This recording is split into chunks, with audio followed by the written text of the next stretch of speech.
In this video, we'll be discussing the different elements of a friendship bracelet pattern and the different styles of reading them. Our Zollie patterns are designed to resemble the patterns commonly used on the internet.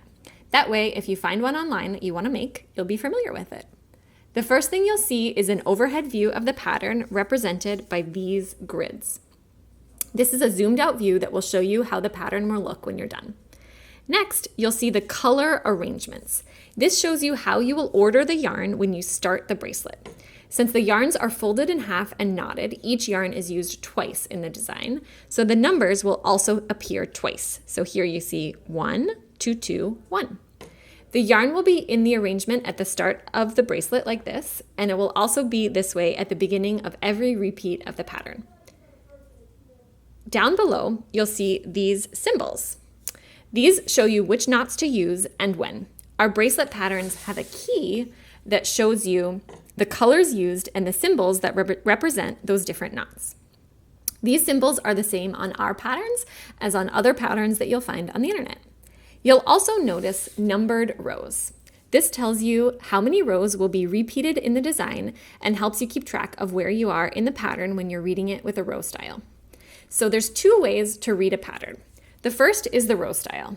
If you read a pattern row by row, you'll follow the pattern as if you are reading from left to right. In row 1, here on this diagonal bracelet, you'll do these 2 knots.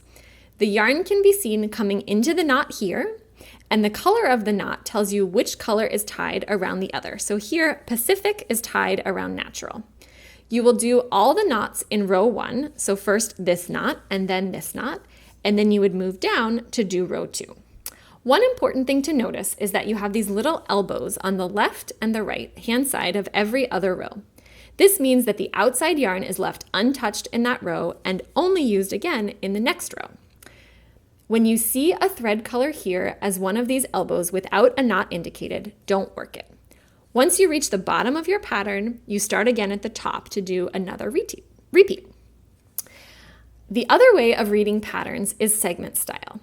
Rather than working in these horizontal rows, you'll work instead all of the colors in one segment at a time. So this is a segment here, and then this is another segment of these colors, and then this is another segment of knots.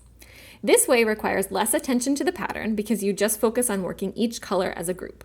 When following a pattern with segments, over here for this chevron bracelet, for example, you'll start from the middle segment of colors and work outwards, instead of working from left to right row by row.